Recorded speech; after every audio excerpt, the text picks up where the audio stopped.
Good morning. How are you, everybody? What do we have here? Let's see. Looks like all my friends are here. And make sure the volume's down. Let's do a quick little sound check here. Can you hear me okay? Okay, I think you can because I can hear an echo on my own computer. So I want to welcome all of you. Thank you for tuning in for today's live stream. Cichlids and Coffee, which I guess is the name that has stuck. I hope you're having a cup of coffee, and I hope you're having it in one of my cups. A shameless plug for the... So today we have some stuff to cover, and hello Brian, sister, hello my friend Daryl, hello Candi, hey sweetie, I'm glad you're here. My peeps, hello, and boy, we have a good. I think this is the most I've had waiting for one of my live streams. That's very good, very good. So. A special hello and welcome to those of you in very far away places. Last week we had Sean Barwell, who was from in the UK. We had Danny Hoogenboom, who was over in the Netherlands. That's amazing to me. And Giovanni Alba from the Dominican Republic. That's a beautiful name, Giovanni Alba. What a beautiful name. And South African African cichlid guy in the UK. So anyway, a special welcome to all of you, but certainly to those of you who are in faraway places. I really appreciate you tuning in. And a shout out, of course, to the best moderators on YouTube, Dennis and Kevin and Candi, the ninja of moderators. And Candi, I am everywhere, Overhuls. And thank you to last week's Super Chats. Danny Hoogenboom, who Super Chatted twice, and Gurvinder Parmar. Thank you so much for the support of the channel. For those of you not familiar with the Super Chat, that's where you, below the comments, you can throw a little dough. And I used to use the analogy of the pole dancer, but people thought that was, that ruined pole dancing for a lot of you, so. And hello to Quebec. Hey, Max in Quebec. And Springfield, Mass. Okay. I love it up in Mass. And also, let's see here. By the way, I'm on Instagram, ben.o.cichlid.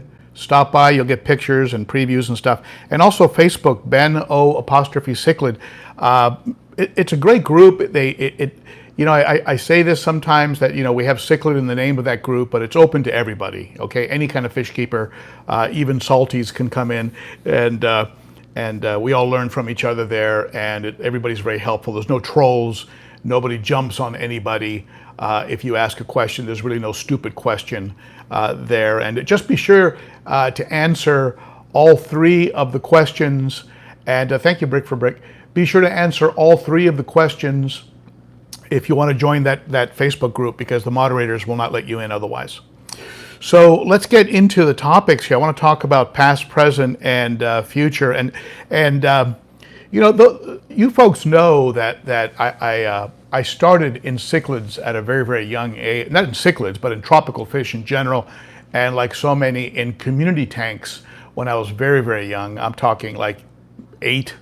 Something like 6 or 7 or 8, back when I think someone made a joke last week about tanks, back when they were carved out of stone. But I've had a very long evolution, and with a very big break in between.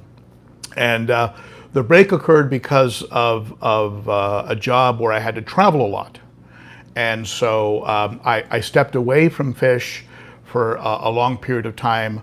I'm talking like college, and then a job where I traveled a lot. And then, of course, kids, raising 4 kids and not wanting to have, having a full schedule already. And then I got back into it. The way some of you have gotten into it, probably, I gave a tank to one of my children, And of course, he became very busy, and I ended up taking over the tank, a 35-gallon, and then one thing led to the next, and here we are, 4 tanks later, and many, many gallons of water. But one of the advantages of YouTube, and one of the reasons I suggest that you folks consider having a YouTube channel, even if it's private, even if it's just for you, is YouTube is offering you an opportunity to keep a video record of your evolution and history as a fish keeper. So that's something I think people should take advantage of. I mean, take a short video of your tank from time to time, and even if you don't want to put it out there into the public domain, you can keep those videos private, and actually have a place where you can go, or friends can go, family can go, and you can see how things have evolved over time. And so it's kind of cool that YouTube is willing to store all of this information for us up there in the cloud, and really doesn't charge us anything. So my history, or my return to fish keeping, certainly from where I switched from discus. I was keeping some discus in a relatively small tank, and then I wanted to change out to something else, and then I went over to cichlids, quickly realized that the tank I had was much too small, picked up a 60-gallon, and right around in that transition period is where I went over into YouTube, and so I have a pretty good video record of what's happened. And now, if you go public with your videos, you have to realize that you are going to be open to criticism, and you will be you'll have it'll be open season on you, and also all of your mistakes are going to be out there.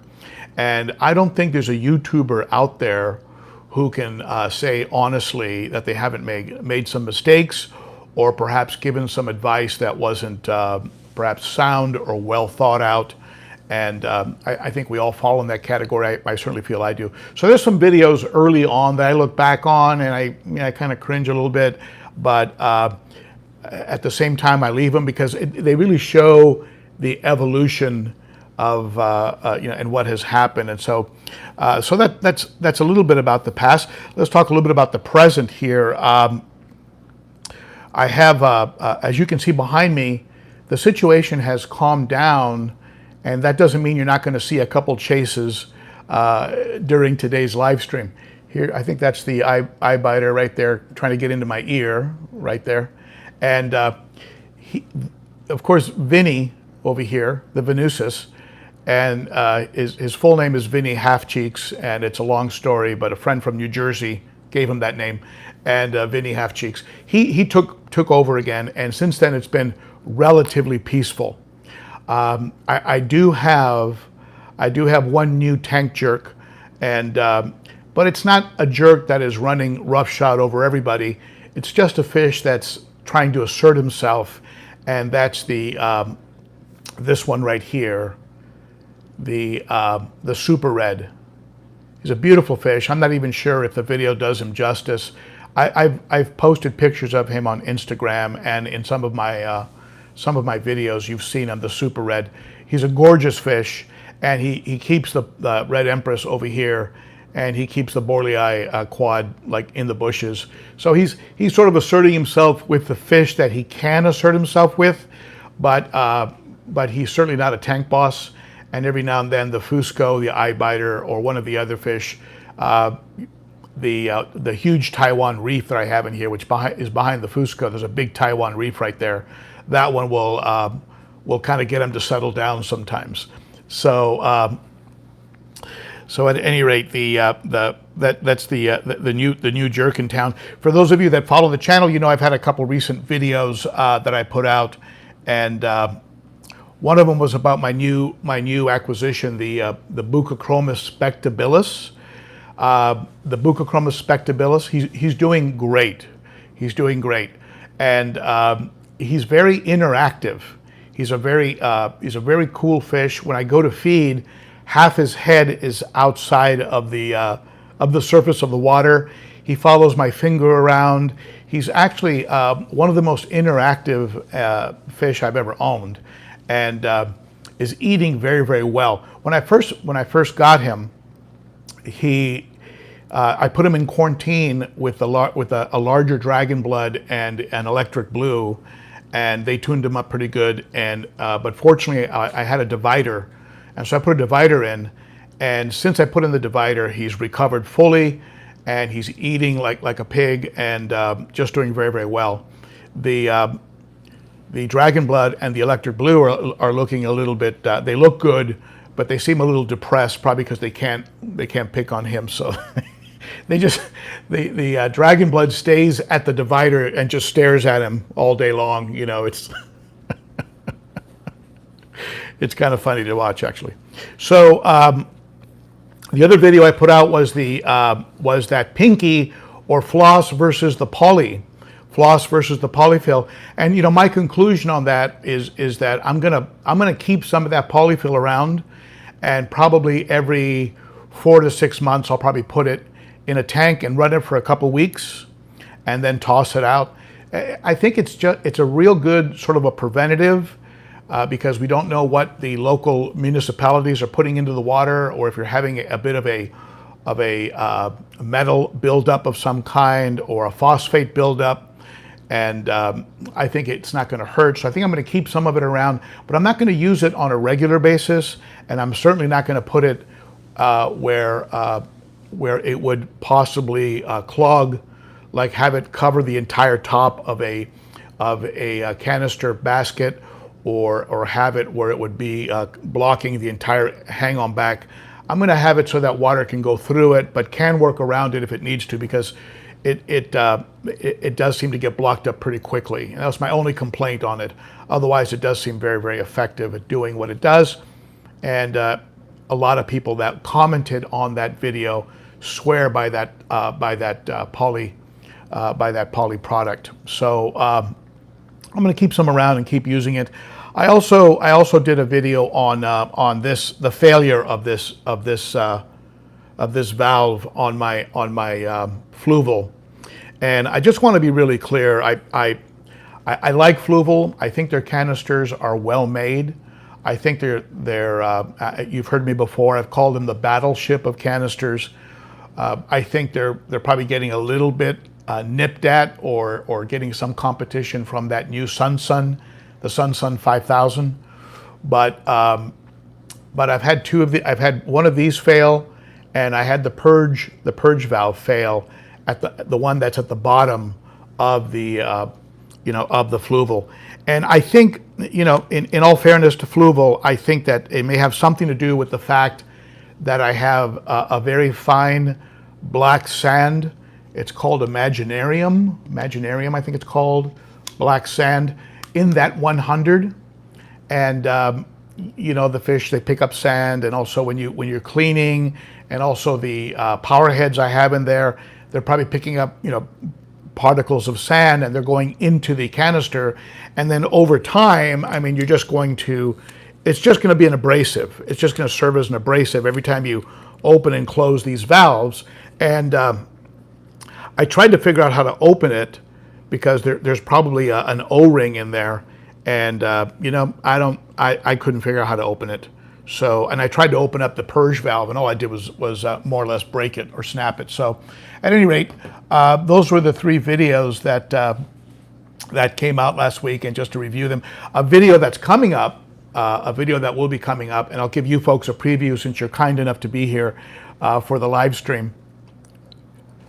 Thank you, Soren Albagad. I hope I pronounced that right. Thank you so much. I appreciate that.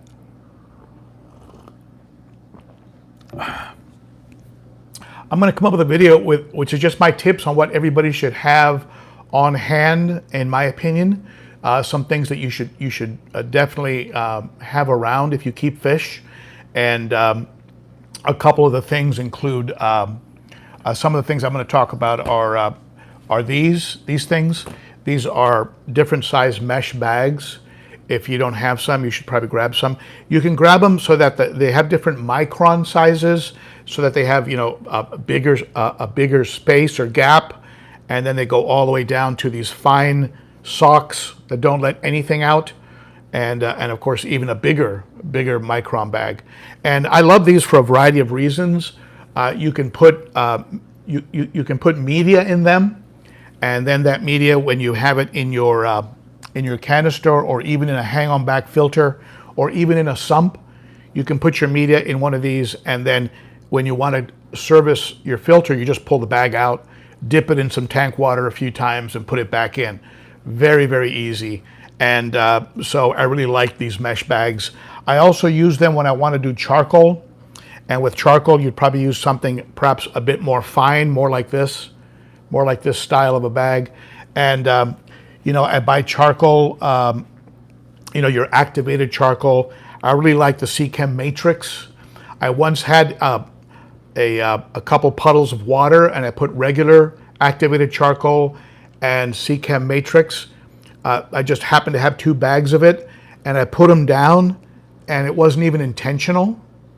And all the water under the Chem Matrix was gone after just a few minutes, as opposed to the activated charcoal. The water puddle that it was sitting in was still there. The matrix had just like sort of sucked it up into the. So the stuff is pretty amazing. And I'm not sponsored by Chem. And so anyway, so when you want to add charcoal, you want to add anything really, you can drop it into one of these bags, drop it in, pull it out. Very, very easy. And like after you do medication, you want to do a little charcoal in your tank for a while. It's a great, easy way to do it. The other thing that I suggest that you have is our timers, these cheap little timers. Now they do sell expensive power strips where you can actually set the timer on each of the plugs. Those are kind of cool. I like them. But in the meantime, you can pick these up fairly inexpensively, and you can set them for your power heads. You can set them for your lights, and a lot of stuff, so that you can then just forget about it and not even worry about it. So these things I think are great. They take a lot of the just the routine daily stuff that you have to do that is done automatically. This would be something. For example, I have a light that's underneath the cabinet. There's a light. It's a full spectrum Phoenix Barracuda light, and I don't have plants down there, but I'm going to be putting some pothos. I think that's how you pronounce it, pothos plants underneath here. But and that's why I bought it originally for plants. But what I'm going to be, but I run it now for the shrimp. I have some bamboo shrimp living in the sump. They're very cute, and you can see them down there, you know, putting their fans out to eat. And anyway, it's they're very cute little critters, bamboo shrimp.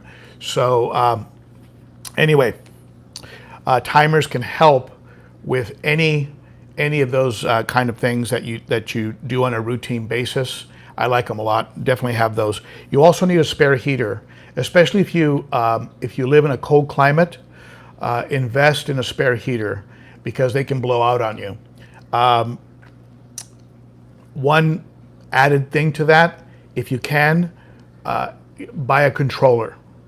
I keep hearing so many stories. I'm going to share one with you later today about people roasting their fish because their heaters go out of control, and it doesn't matter who makes the heater, they can go bad. They're a mechanical object that can go bad on you. So a controller is a good idea because the controller will limit and cut off the power once it senses a temperature hitting a certain amount, and so they're just a very good idea. So controller is a good thing too. The other thing I suggest you always have on hand are meds. Meds. These are one of those things where it's kind of like a parachute. You know, when you need one, you really, really need one, and you really you don't want to have one when you not have one when you need one. But have some meds. Have some General Cure. Have some Furon 2. Have some things of this nature. Maybe some ICX or some things of this nature. And because when you notice something, it's best to treat it right there. Start treating right away. Don't mess around. If you have to mail order for something, or you have to run to or let's say it's the evening, the local fish stores are closed, any time that is given to the bacterias and viruses or whatever to become stronger is not good. And the last thing I'm going to talk about in that video coming up is this stuff. This is a diffuser for a ceiling fluorescent light. And it comes in big strips, like, 6 feet long and, 5 feet, 4 feet long, 4 feet, 3 feet across. They come in different sizes. And they're very easy to cut and break. And for those of you who watched the video where I talked about the auto top-off, I built a shelf for the auto top-off in the sump to sit on out of this stuff. And because of it, I can now put the pathos, the plants, on top of it. I can shove the bottoms of the plants through these squares, and then the roots will be able to get into the water. But the plant itself will be kept out of the water by using this. This is also being used as a divider in my 35-gallon quarantine tank. So it's also being used as a divider right now, a piece of this, and allowing that Buccochromis spectabilis to get all the strength back. And you can use it under your substrate. You can use it under your substrate if you're going to put heavy rocks. This will help to distribute the weight of the rocks on the bottom of your tank. And also, should you accidentally drop a rock, it could help to buffer the impact and spread it out so you don't crack the bottom of your tank, which of course would be a disaster. So, so those are a couple of the things that are going to be covered in an upcoming video on things I recommend that you have on hand. And if you can think of some more, I haven't recorded the video yet. If you can think of some that you feel you absolutely should have on hand all the time, go ahead and comment, and I might just steal your idea. So, people that go to the Facebook, the ben.o.cichlid Facebook page, and those who comment under my YouTube videos, I think you know that anything you say, I might steal. So, all right. So let's talk a little bit about the future. Let's talk about the future. The last few times I've gone to fish stores, in particular this trip I made to San Diego, where I went to the Aquarium Fish Depot in San Diego. And also when I went to CK over in, not far from me, over in Covina, West Covina, I believe. I became very enthused about plants, and just the beauty of the plants, the health, how healthy these plants looked, and I also became very excited about several kinds of fish. The geophagus fish are just absolutely gorgeous. They have these crazy looking faces. They're always sifting the sand, and so the fish I probably have to glue the plants to decor, because they'd probably dig them up. But I just fell in love with these fish, the different variety of the geophagus. I also really like rainbow fish. Rainbows were a little bit more infrequent, a little bit more rare a few years ago. Now you see them just about everywhere. When I went down to Nolan's Aquarium down in, I believe in near Costa Mesa. If you know Nolan, if you're listening, type in where you're at and put your address. He's got a Black Friday, sale going on, which is kind of clever for a fish store. So Nolan's Aquarium, and he has some beautiful rainbows down there. And so I've become enthused about rainbows. So I'm seriously considering setting up a rainbow tank. The question is rainbow and plants, maybe some geos. So that's if I was to go and add something or go in a different direction, it would be in that direction. But there's a big X factor. There's a big X factor that's sort of looming over the whole thing. And it's good and it's bad. The X factor is that we might be moving. Now, at first we were thinking about a move from Los Angeles to Las Vegas for a variety of reasons. No state income tax, blah, blah, blah, a lot of reasons. And it was close enough where I could actually imagine in my mind that that I could actually put my fish in coolers and and put some air stones inside my canisters, battery operated air stones. I could actually, over a 4 or 5 hour period, have these aquariums up and running again, 5 hours away, with a drive. And yes, cost of living, Cichlid Dan, that's a big factor. Why? Because I'm going into retirement. I'm going to be retiring, and so it's going to be, Social Security and side hustles is going to be what I'm going to be. So I'm not going to be, I don't want to have a tremendous amount of overhead. So we were thinking about Vegas, but Vegas has gone off the table. And it looks more like it's going to be Nashville, Tennessee. So for a variety of reasons. One, because my daughter is a music writer, producer, and she's in that business. And I suspect her and her husband are going to be the first of my 4 kids to have kids. And we want to be the grandpas that are around. And again, cost of living is pretty good down there in Nashville. Not necessarily in the city, but in the suburbs, just outside. So that sort of changes everything. So what do you do when you have a lot of big tanks and you move somewhere far away? It might be a big sell-off of everything, and then a complete restart once we get settled in Nashville. So this is I'm talking maybe a year from now. So it's a lot of stuff to consider. So do I get into some big projects? Do I start big projects that are later going to be sold off? Do I start culling and selling off some fish now? So there's a lot of stuff on the table to consider for the future.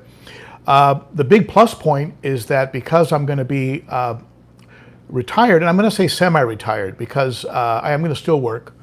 I love the work I do, so I'm going to be independently contracting to some degree. So I'm going to have more time to dedicate to the channel. So more live streams, more content, I hope. I hope to be able to do that. As my friend says, God willing, and the creek don't rise. So, so that's a little bit about the future. Your comments are appreciated.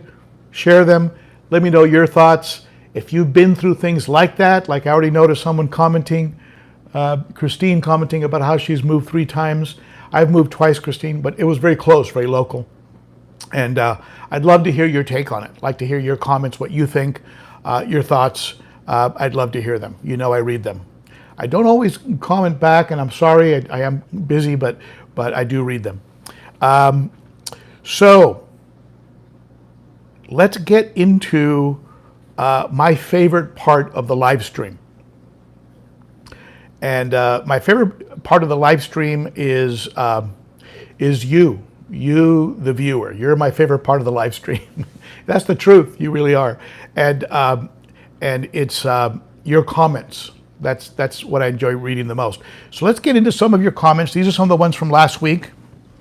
And if I read a comment that maybe I already commented on last week, it's because I found it of particular interest, or I completely forgot that I already commented on it. And one of the advantages of getting older is that so many things are brand new. That's a bad joke. Okay, so let's talk about a few things here. We had a comment from my friend GP, Gurvinder Parmar, and he said here, we were talking about why fish get so excited, because what happened was Vinny, the Venusus back there, took control of the tank again back from the eye biter, and it was immediately after a water change. And he said his comment was, the temperature change during the water change gets cichlids amped up. Now, I've heard that. I've heard the water change.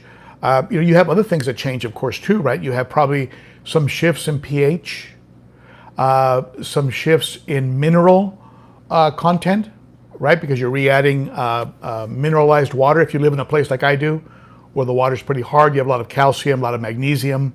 So there's a lot of things going on when you do a water change.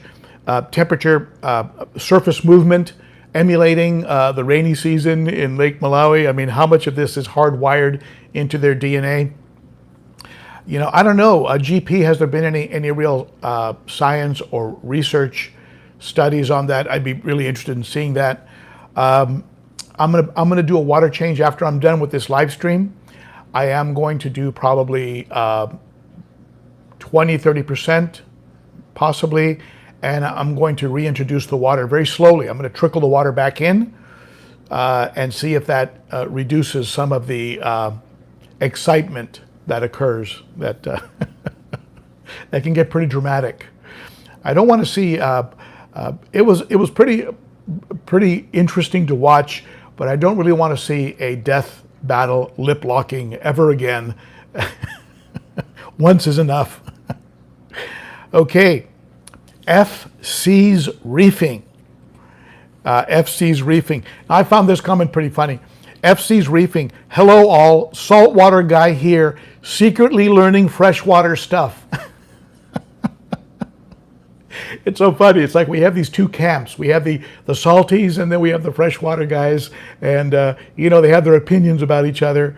But I think that's funny. Well, FC, I want to tell you something.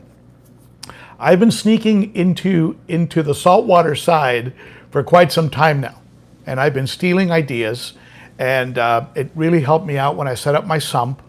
And, you know, the saltwater, especially the reefers and the coral keepers, it's not uncommon for them. I mean, when you and I go to buy a power head, you can go on to eBay and pick up a pretty powerful Sun dual head power head that pumps out 1,800 gallons per hour, whatever.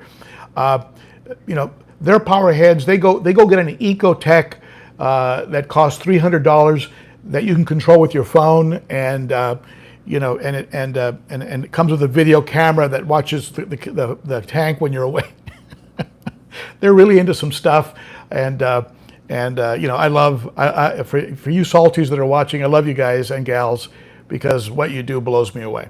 So anyway, that was funny, FC. Oscar Bow, and I hope I'm pronouncing that right. Oscar B-O-U. Love your videos. You've helped me so much in keeping my tanks in great condition. Please keep the videos coming. Thank you so much, Oscar. I really appreciate that kind of comment. Fires me up, keeps me going. In the very beginning of the comments today, Keller Williams asked about, Keller, if you're still there, colors of the background painted on aquariums, and how to talk about color choices. You know, I like to use a background that doesn't necessarily distract from the fish.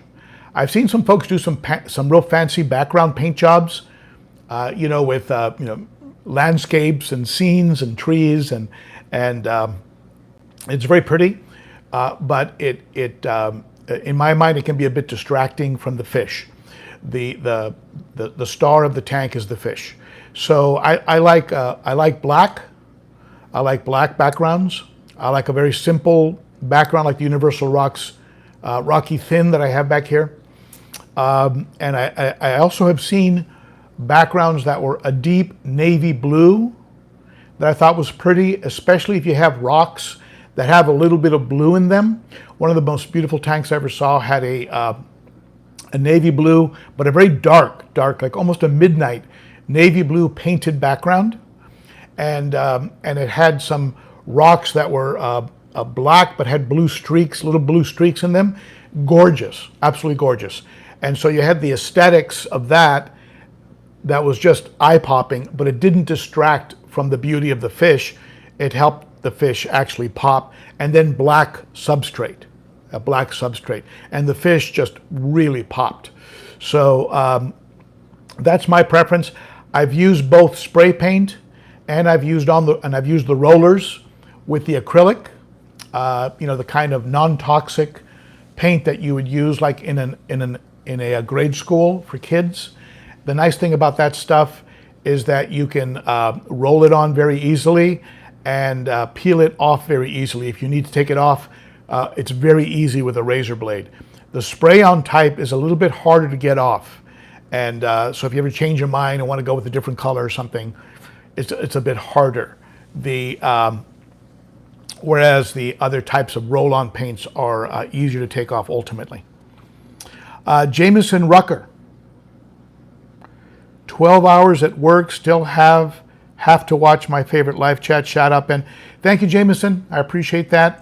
That's some stick-to-itiveness, and I appreciate that. And Duke City Aquariums. I was up in my attic. Oh, this was talking about. Remember the whole thing about the last live stream was big mistakes. We talked about the biggest mistakes that people had made, and Duke City Aquariums wins the prize for biggest mistakes. Duke City, if you're here, Duke City, I was up in my attic a while back and I ended up falling through the roof right on top of my 75 gallon, and it didn't have the lid on it at the time.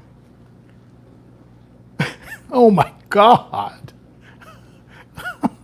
Jesus. If someone had had a camera running, I think it would have been viral for sure. And I'm just glad you didn't kill yourself. I mean, my God, the glass could have shattered and run a piece of it through you or something. So much could go wrong there. But the fact that you're commenting on my video is, I'm assuming you're okay and you're sitting up and taking nourishment. Oh my God. Anyway, on the other extreme, Yard Bomber said, I remember setting up my first canister wrong. The order of the trays was backwards. And that could be, one person's wrong could be another person's you can get away with that.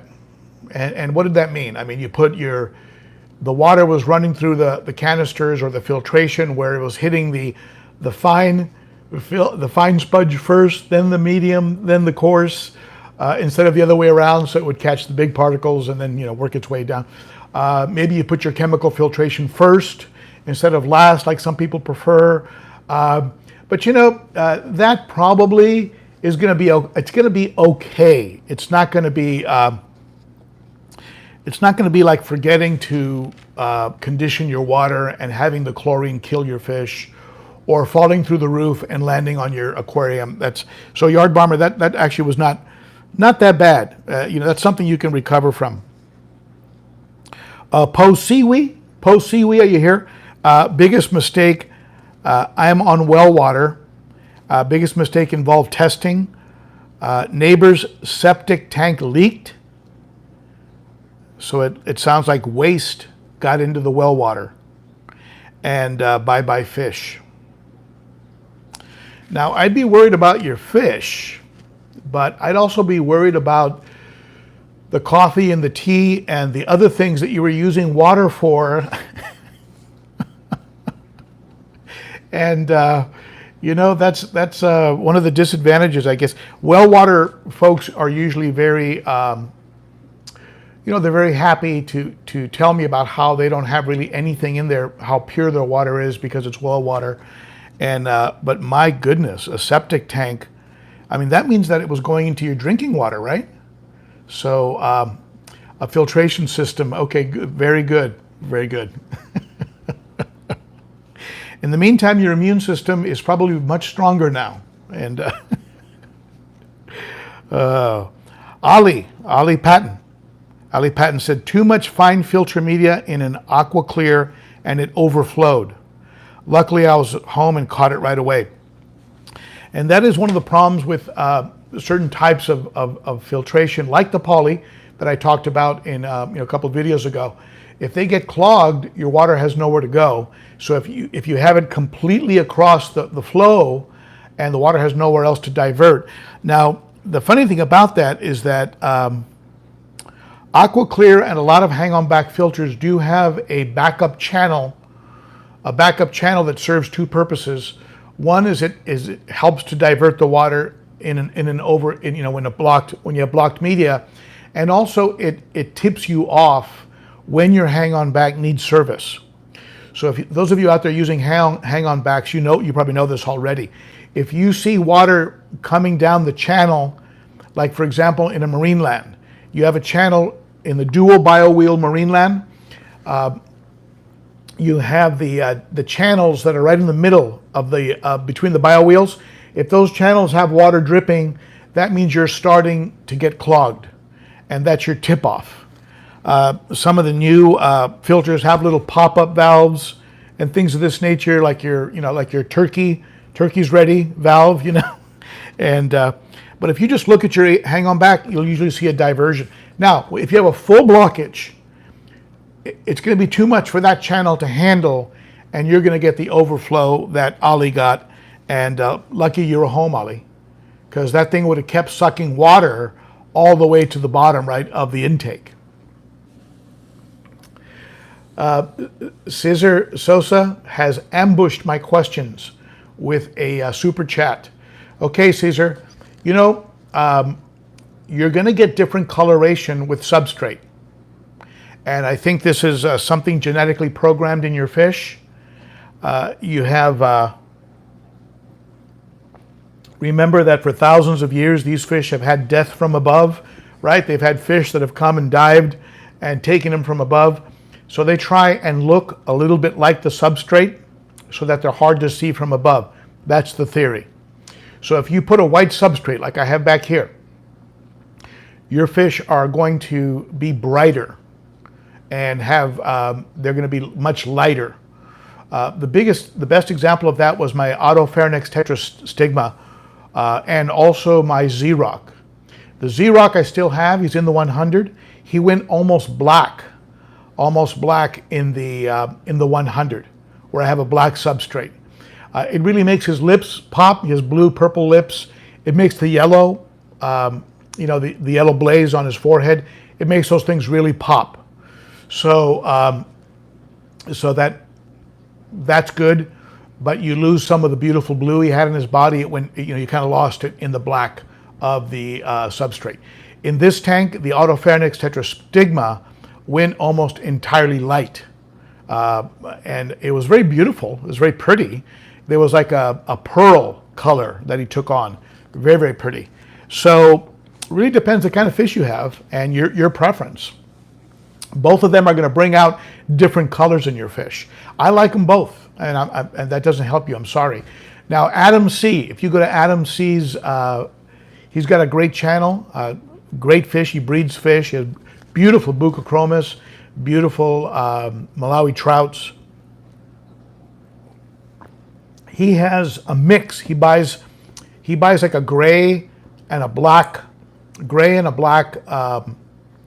aragonite, and he mixes them. So you end up with this sort of neutral, and so it's sort of right in between. Check him out before you actually buy a bunch of bags of substrate. But Adam C, he's got like best of both worlds. So yeah, if you do a super chat, you ambush the questions. Zen Ginger, I walked off and forgetting that the Python is running. That's a nightmare, and it's a nightmare. And it's so easy to do in today's world because we're so distracted. You get into a conversation on your phone. You're texting back and forth. You're onto some Facebook conversation, and you look down and and then you look up and you've got water pouring onto the floor. So I've made a rule for myself, and because of a similar experience, Zen Ginger, we've all been there. I made the rule that when I'm filling a tank, I don't do anything else except fill the tank. And it doesn't mean that I'm saying that I'm not a multitasking kind of person. I can multitask, but sometimes those tanks fill up faster than you think. So let's see here. Phoenix Suns talked about, it looks like he's talking about his multi-tank addiction and how he went from a 75-gallon Buna tank and now has a 150-gallon Peacock, and since he's been watching me. Now, some of you out there, like to blame me for your multi-tank addiction. And I just want to say that if you ever need a note for your spouse, I'll be happy to write a note and explain why you need another tank. I am available for that. Sean Hawkins. One of my biggest mistakes was not taking early action when I saw my Jacob Fribergi bullied. We've all done that a little bit. I think when we do this, we watch cichlids go at it, and there's a part of us that says, okay, will you guys please settle this? Please settle it and smooth out, and you hope it does. And sometimes it does.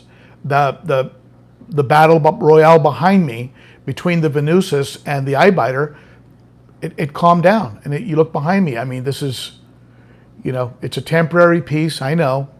And I'm not a fool to think that this is going to last forever.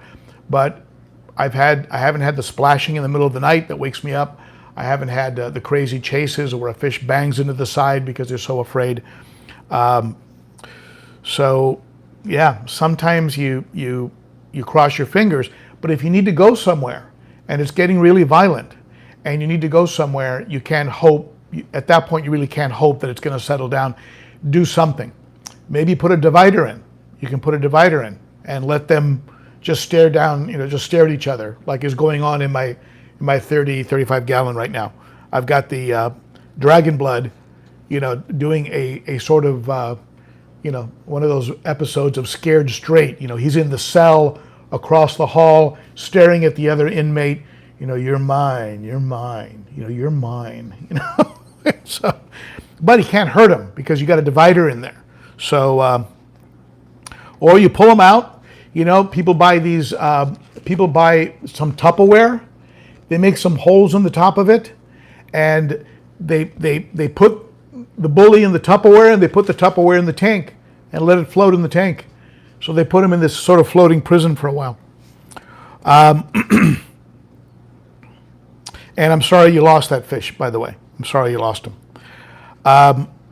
Yard Bomber talked about, also got Yard Bomber back. He says here, how about not properly tightening up your input and outputs on your canisters?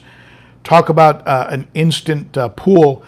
I've done that. One of the things I do whenever I service canisters or set up a canister, two things. One, make sure your hoses are cut perfect. They can't have rough edges. They can't be at weird angles. Be sure that they're cut perfect. If you need to buy a cutter of some kind, do that, but be sure you have a perfect cut. Be sure they're pushed all the way in and clamped all the way down. And then after your canister has been running for a while, I have a very powerful flashlight. It's called a Night Hawk. It's this just really powerful flashlight. I get under there and I examine and I look to see if there's any little, any water forming up. It's always a good idea occasionally to get a flashlight and look under your cabinet. And that's how I spotted the leak that was going on with this. You see the mineral buildup there? That was a very slow leak. Little teeny drop at a time, but I tell you, the wood on that side of my canister or that side of my cabinet is a bit moist now. It's a little waterlogged. It's finally starting to dry out, but over time I would have had a real serious problem. So, and I used the flashlight to do an inspection. Never a bad idea to do that. Zen Ginger, I was draining my tank and let the water get lower than the breeding net.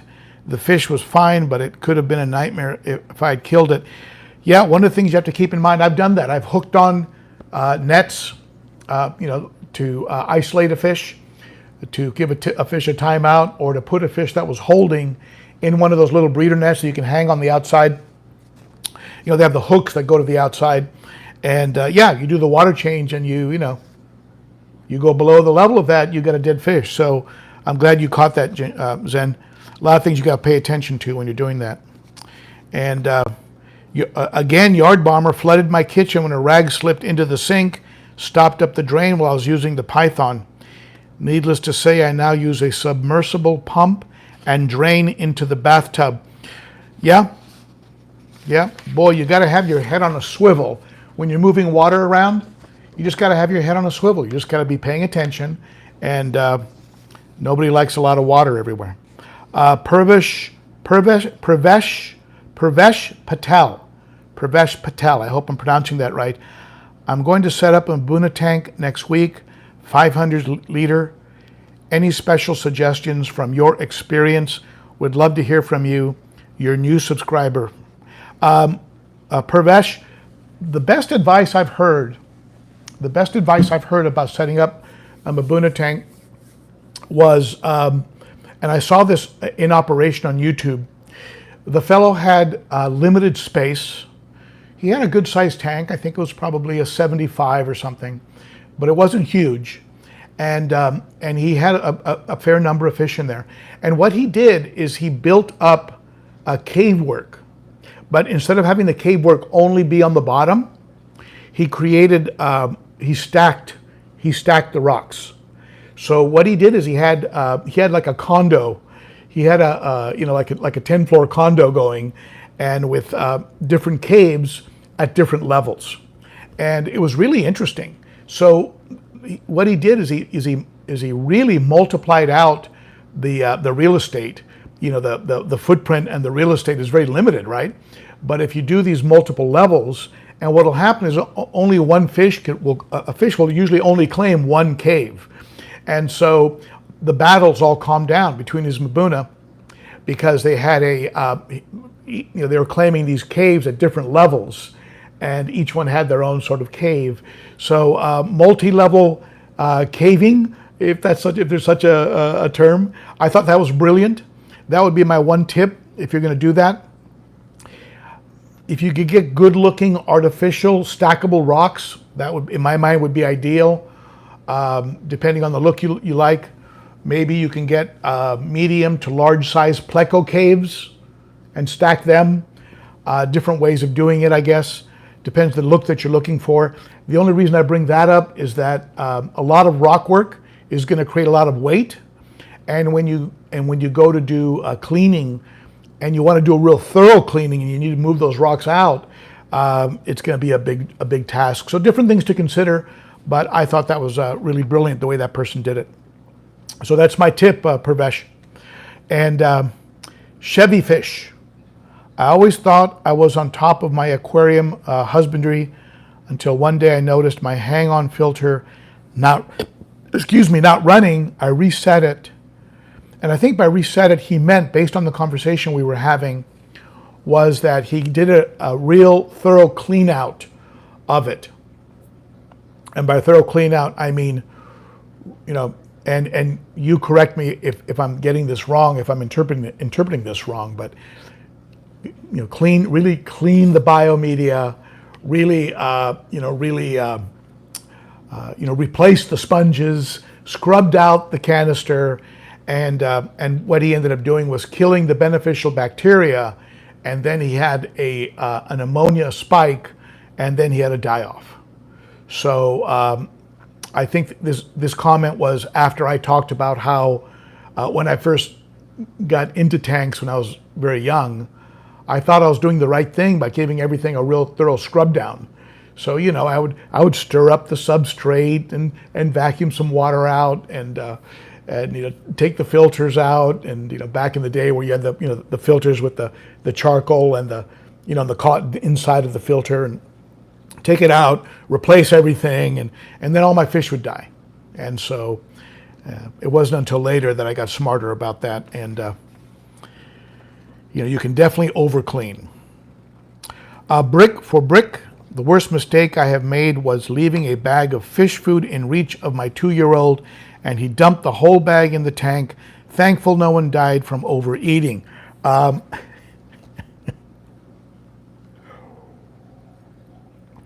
Well, as they say in the South, bless his heart. He was probably just, he was trying to help. You know what? I'm going to help Daddy out. I'm going to go ahead and feed his fish for him. He's going to be really happy, and he's going to probably buy me some ice cream. And and then all hell broke loose, and So anyway, I'm glad nobody died. And you know, at the end of the day, having raised 4 kids, one of the things that you do, of course, is you have to make things kid-proof. And whenever my kids would break something, on the one hand, I'd say, I wish they hadn't broken that, and I'd become maybe momentarily upset. And then I would think to myself, why did I leave that there? What was I thinking? You know, it's ultimately up to me to create an environment that's relatively kid-proof. So anyway, you couldn't get too mad, I guess. Yard Bomber said that he went to a client's house on an emergency call, I guess, of some kind. They left their 300-watt heater on full bore. Their beautiful discus collection was poached. Very sad. Again, a case for controllers. You can buy very good quality controllers, high-end controllers on the internet. Some people go with the lower end controllers. I've heard some horror stories about those, but a controller is a good idea. I have 2 heaters in this tank plugged into a controller. Now, the heaters are set, and I've said this before, the heaters are set at 85. The controller is set at 79. What that does is if I ever want to heat up the tank, like if I see ick and I want to heat up the tank, I can go ahead and turn the controller up from 79 to 85, and it will gradually allow the tank to get hotter and kill off the ick in its cycle.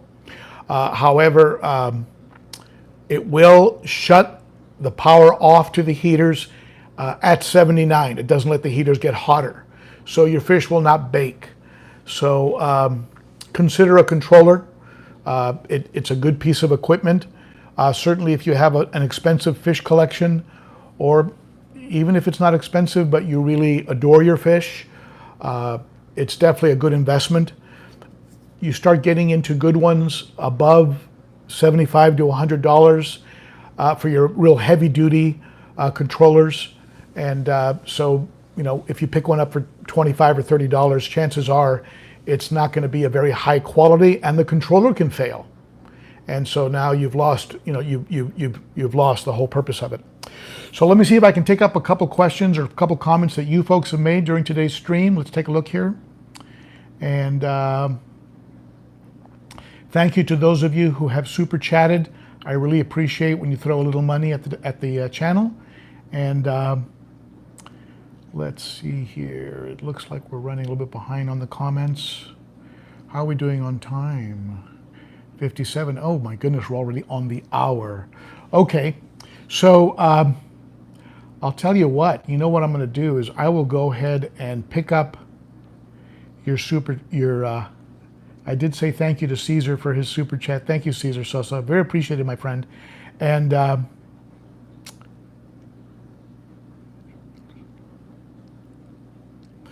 yeah, Michael Video mentioned Michael Video the entire project. That's the name.